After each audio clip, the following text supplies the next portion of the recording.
They said, "You don't belong here in a place that is rightfully yours." That's exactly what happened to a black woman who walked into her own hotel only to be denied a room.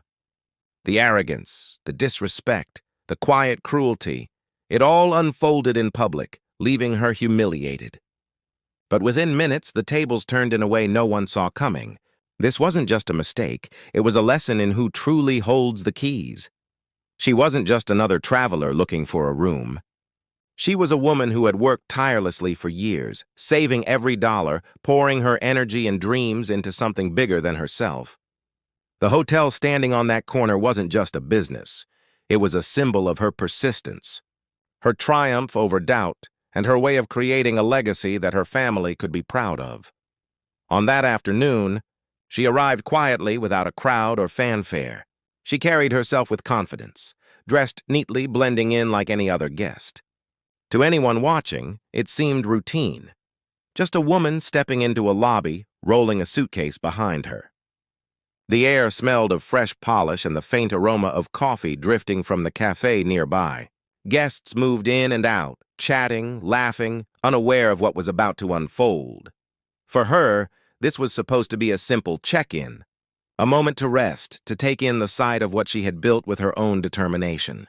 But beneath the calm surface, a storm was waiting. In just moments, a small exchange at the front desk would unravel into something much larger, an incident that would not only test her dignity but expose the raw edges of racism that still hide in plain sight.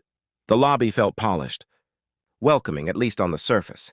Soft music played overhead, and the marble floors gleamed beneath the warm lights. She approached the front desk, heart steady, expecting a moment of quiet pride as she checked into the place she had poured her soul into.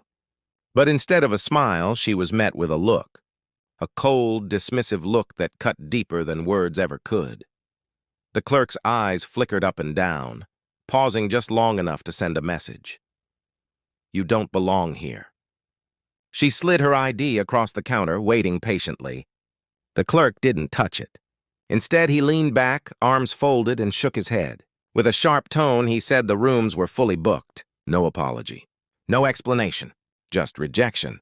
Confused, she glanced at the empty reservation board glowing brightly behind him. Rooms were available, plenty of them. She had personally confirmed the bookings just days before. Still, she remained calm, trying not to let the heat rise in her chest. She asked again, softly, but his response was colder this time. "You're not on the list. There's nothing here for you."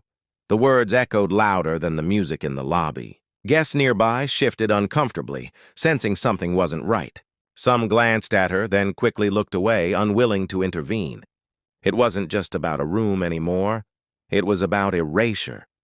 About being told, in the place she had built, that she didn't exist. Her hands trembled slightly as she tightened her grip on her bag. This wasn't the first time she had been underestimated, dismissed, or silenced. But this was different. This was personal. She could feel the humiliation pressing down, burning her cheeks, threatening to break her calm exterior. Still, she stood tall, refusing to give them the satisfaction of seeing her fold. Minutes stretched on. The clerk moved to help another guest, pretending she wasn't even there. Each second deepened the sting, making the air feel heavier, almost suffocating. The arrogance was blatant, a performance meant to send a message. Yet beneath the humiliation, something else stirred, a quiet fire. They thought they could deny her place, deny her identity, deny her worth, but they had no idea who they were truly speaking to. The suitcase by her side wasn't just luggage. It carried proof. Documents, contracts, and keys that told a story very different from the one this clerk wanted to paint. And in just a few minutes, the truth would surface. But for now, the tension lingered. She stood silently, absorbing every second, every sideways glance, every ounce of disrespect.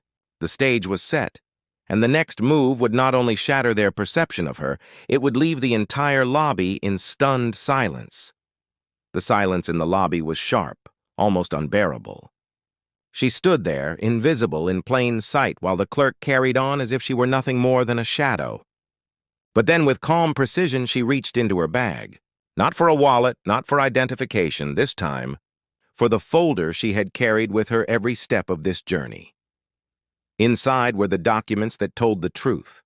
Her name, etched across the deed, the contracts, the ownership papers that proved she was not just a guest. She was the one who owned every polished tile and glowing light in that building. The clerk froze as she placed the folder on the counter, sliding the papers across the polished surface. His smugness faltered, his voice stumbling as he skimmed the bold lettering of her name. The same name he had dismissed minutes earlier now stared back at him in black and white, undeniable and final. The shift in the room was immediate. Guests turned, eyes widening as whispers rippled through the air. The arrogance drained from his face, replaced with a pale, trembling unease. He had tried to erase her, but in that moment she stood taller than anyone in that room.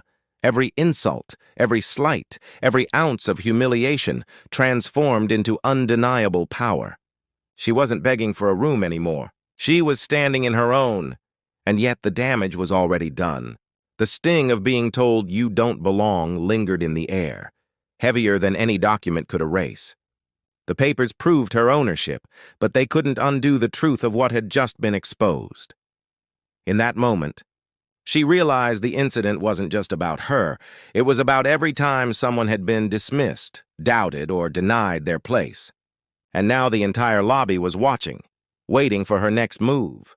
The papers on the counter left no room for doubt. The clerk's voice faltered, his arrogance collapsing under the weight of the truth. A manager was called. Apologies stumbled from trembling lips, and suddenly, the woman who had been told she didn't belong was being offered the very room she had been denied minutes before. But she didn't take it. She didn't need to. Because the room was never the point. What mattered was the message, that in a space she had built, she had been erased before being recognized. She walked out of the lobby with her head held high, but the sting of that moment remained. For her, it was more than an insult. It was a reminder of how deeply rooted prejudice still is, even when success and ownership cannot shield you. That day wasn't just about a room. It was about the silent ways dignity is stolen, about the humiliation that lingers long after the apology. And while she had the power to prove her worth with documents, countless others never get that chance. Her story is not isolated. It is part of a much larger truth. A truth that whispers through workplaces, schools, neighborhoods, and businesses across the country. A truth that says racism isn't always loud, but it is always present. So the question lingers. How many more times will someone be told they don't belong in a place that is rightfully theirs? And when will the world finally stop looking away?